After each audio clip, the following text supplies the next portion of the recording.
Today on the Talent Cast, I'm drunk. We'll be right back. Welcome to the Talent Cast, the podcast dedicated to helping you get smarter at recruiting and hiring. We're going to get into the nitty-gritty of employer brand and modern recruiting so that you, yes you, can hire better talent. Isn't that what we're all trying to do? I'm your host, James Ellis, and you can find me on Twitter at The War for Talent. That's at The War for Talent. Or on the Talent Cast website. Got a question? Got a topic? Got an idea? Tweet me. I'd love to hear from you. Ready to roll up your sleeves and think big? Great. Let's get to it.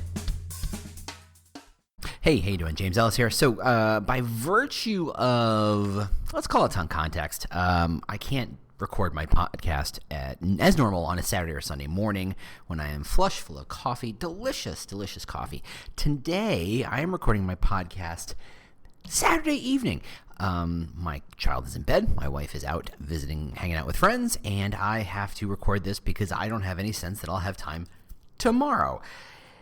And I don't know why, but perhaps maybe because I found it amusing, I am definitely had a number of drinks involving a infused whiskey, which I've been infusing last week or so. That's delicious. And I'm a little buzzed. Perhaps even bordering on drunk, which I think might be an amusing time to record a podcast. Are you ready? I know I am, because I don't know any better. Here we go. So, do you know why buildings are as tall as they are? And this is actually a thing, right?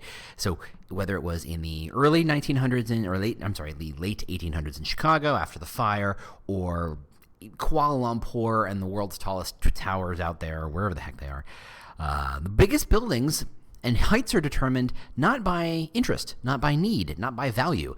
There are places in the world where if they could make those buildings twice as tall, they would. There's enough people who would buy that property, who would buy those condos, who would put their companies there. They would put their staff there for whatever reason, their hotels there, what have you. The value of that real estate is such that bigger is better, bigger is good. And yet somehow as we build these new buildings, they seem to top out at 110, 120 floors. Right? Every time we crack a new building, it's not, they say, oh, we've inched a little bigger. It's not because we don't want to go bigger.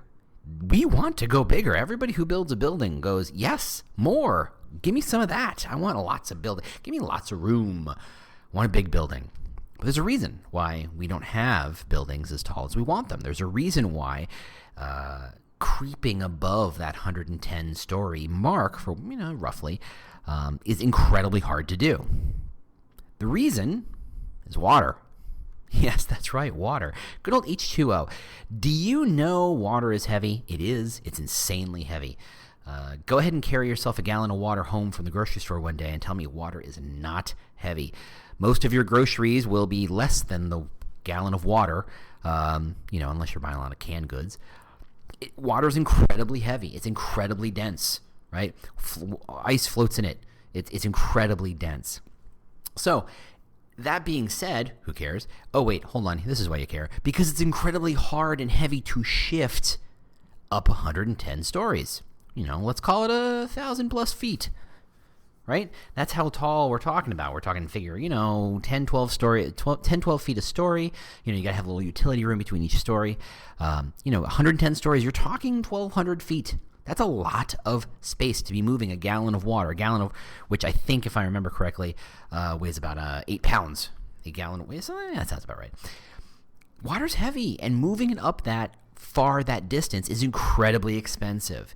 If you look at most of our major skyscrapers these days, you'll notice that every 20, 30 floors, there's a floor that if you could see X-ray eyes through it, that floor is not being used. Well, it's not being used by restaurants or condos or apartments or hotels, floors, or whatever. It's being used almost exclusively to house the pumping units to push the water up another couple of floors. When you're looking at pushing 8 pounds of water, a gallon of water, something that should come out of your faucet in about a minute or so, up all that way, the amount of pressure it takes at the bottom, at sea level, let's pretend, is incredible.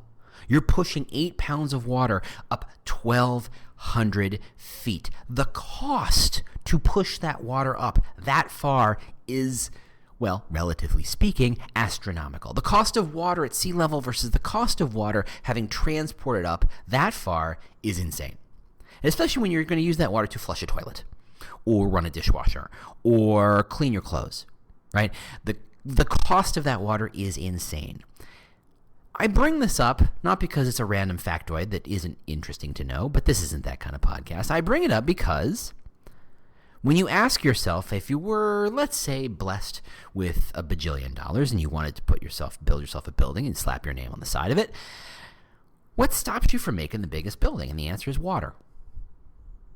Why is that important? Well, it turns out that plumber, the person who determines how the water moves up, how often you need pumping stations, how big the pipes need to be to move the water upwards, the person who determines the boring stuff of moving water, the plumber, is in charge of determining how big your building gets to get.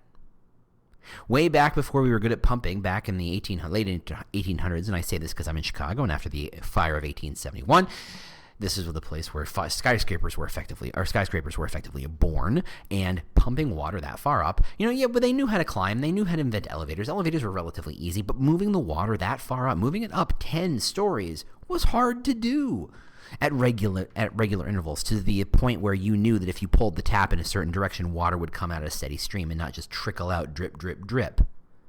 The plumber is in charge. Why do I care? Why do you care? Well, that's a great question.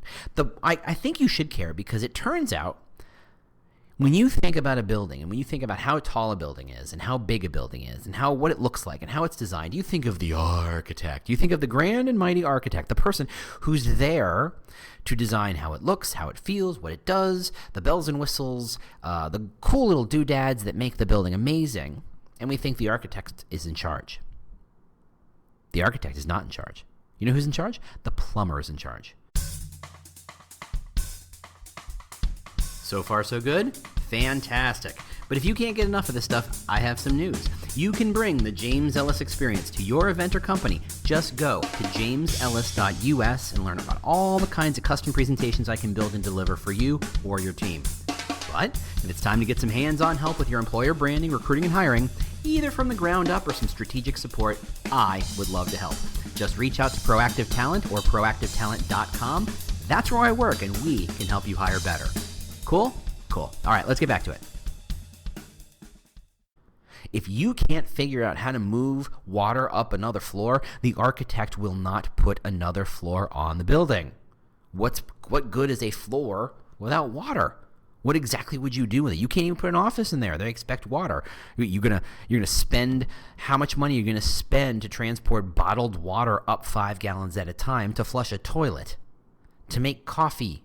And let's be careful. Let's not denigrate coffee. Coffee is magical. Coffee is wonderful.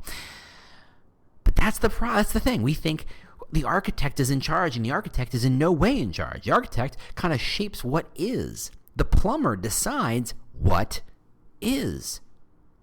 The civil engineer decides how much weight can be put on that space. I don't know what kind of ground that is. Is it slate? Is it granite? Honestly, the Isle of Manhattan gets to have all those skyscrapers because it is effectively an island of granite.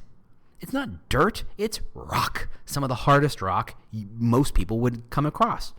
You can't put Manhattan in the middle of Iowa. That's dirt. That's not rock. You got to go ways down to get to anything remotely resembling rock, let alone granite. That's why there's not a lot of skyscrapers there. That's why when you put a skyscraper there, it's problematic. The stuff that's important is determined by people who never get headlines. The plumber, the civil engineer, the geologist. Those people are relegated to the back burners. The architect gets all the glory. Why am I talking about this? Great question. I'm talking about this because as employer brand professionals, we often think of ourselves as plumbers. We are here to look for the answer. We're here to look for the problem, right? I joked with a guy who, in my last job, who managed the network. And he said, you know what? The problem with running a network in a large global company is that no one cares who you are or what you do until something goes wrong, and then suddenly everybody's looking at you. I'm like, yeah, you're the plumber. Nobody thinks about the water coming out of the tap until it doesn't come out of the tap. Nobody thinks about the toilet until it doesn't flush. Nobody cares about the plumber or the plumbing or the water until they don't have it. And in a lot of ways, what employer brand people type do, recruitment marketer type people like you do, recruiters in fact do, is boring to most people, which is wrong. You know I love you. You know I'm impressed by your abilities, and I'm thrilled that you're a part of my tribe, and I'm thrilled to be part of your tribe. What we do is amazing. It's complicated. It's messy. It's hard. But most people don't even notice we exist till something goes wrong. Most people don't think about employer brand until the news comes out. Turns out your CEO's sexually abusing people or screaming at people in taxi cabs or what have you. And so they're like, ooh, that's an employer brand problem. We better talk to employer brand. I wonder what employer brand's going to do. Well, where were they the last couple weeks, months, years? Well, they're the plumber. No one thinks about it until stuff goes wrong. And as employer brand and recruitment marketing people, we go, ugh, woe is us. This sucks, right? We have to think, ugh. They only care about it when things go wrong. They don't see the value we drive to people. And I think it's because we think of ourselves as, quote unquote, just plumbers. And nothing could be farther from the truth. We are plumbers. Yes, that is true. In a lot of ways, what we do is not particularly glamorous or glorious or filled with glory. No one will ever say, you know what, this company was falling apart, but the employer brand person, oof, turned it around. I mean, we'd love that to happen, right? I'd love that to happen. I'd have loved to be the person who turned my last company around because of the amazing work I did or didn't do or what have you. But I'm an employer brand person. There's only so much I can do. I'm a plumber. But the truth is, if we call ourselves just a plumber, we're in trouble. But the truth is the plumber is the architect. The plumber determines the height of the building. The plumber determines how big that building can be, what that building can do, how many people that can sustain. The plumber defines the rules. And what other people do with those rules, well, that's up to them. But without the plumber, those people don't exist. And what they do looks sexy and cool and fun and all that good stuff. But without the plumber, they don't exist.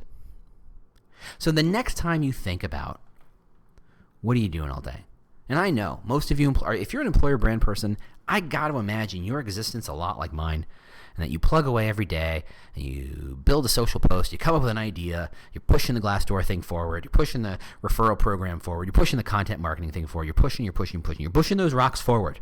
I used to joke at my last job that my job is a series of, let's call them 12 to 14 inch sized boulders, bigger than a bowling ball, but not like 3 times the size of a ball. Legitimately something a human being could impact, could shift on. And every day, my job is to take all 25 of those boulders, which in my mind were lined up in a row, and each morning I would start at the first boulder and push and move it an inch forward.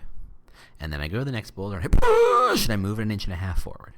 And I go to the next one and I go, and hopefully I don't get myself a hernia, and I move it 1 inch forward. And the fourth boulder, because, well, you know, I've been pushing these things for years and years and weeks and weeks and months, I go push, and it lands. It goes where it's supposed to go. It does what it's supposed to do. And that boulder's done. It went where it went. And that's great, except my job is to go to boulder number 5 and go, and move it 1 inch forward. And repeat until the end of the day, I go home. And the next morning, I start again. And crazy me goes, how do I invent more boulders? How do I invent more projects, more programs, more things, more ways I can make an impact? How many different ways can I impact that thing by moving the boulder back and forth or moving it forward and shifting it 1 inch at a time? I was a plumber. And I think a lot of you think the same of yourself and your professional abilities. And I'm here to tell you, because I love you, and it's not the drink talking, it's not the whiskey calling, and the bourbon is delicious, but that's not why I'm here. I'm here to tell you, yes, you're just plumbers, and plumbers run the world. Plumbers run the world. Plumbers determine how big the skyscraper gets to be. The plumber determines if that jet can fly. The plumber determines where the airport can go. The plumber determines if a city can exist. That is power. That is raw power. And you have it. Except no one fucking told you, so here you go. You have that power. As the plumber, you get to make those determinations. You have the authority. You have the ability to spot those problems, to see those opportunities. You can do that thing. So, do that thing. There you go. If you want to be an architect, that's great, and that's all about glory, and that's all about cool, and that's all about sexy, and that's fantastic. But the architect is not in charge. You are.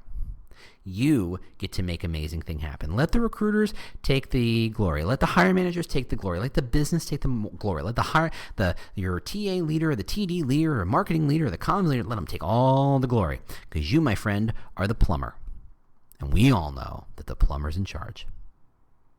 Thanks so much for listening. I can't wait to talk to you next week when I'm a little sober, and maybe we can dive into something cool. If you have any questions, any thoughts, any ideas of stuff I could talk about next, besides plumbers, because that was a thing that just happened, ping me. I'm at the War for Talent, so there you go. Talk to you later. Bye.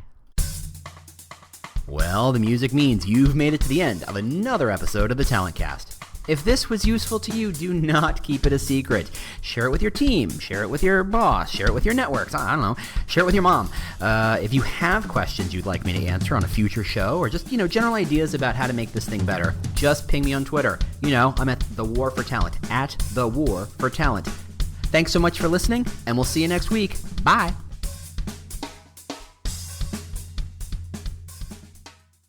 Do you love news about LinkedIn, Indeed, Google, and just about every other recruitment tech company out there? Hell yeah. I'm Chad. I'm Cheese. We're the Chad and Cheese Podcast. All the latest recruiting news and insights are on our show. Dripping in snark and attitude. Subscribe today wherever you listen to your podcasts. We out.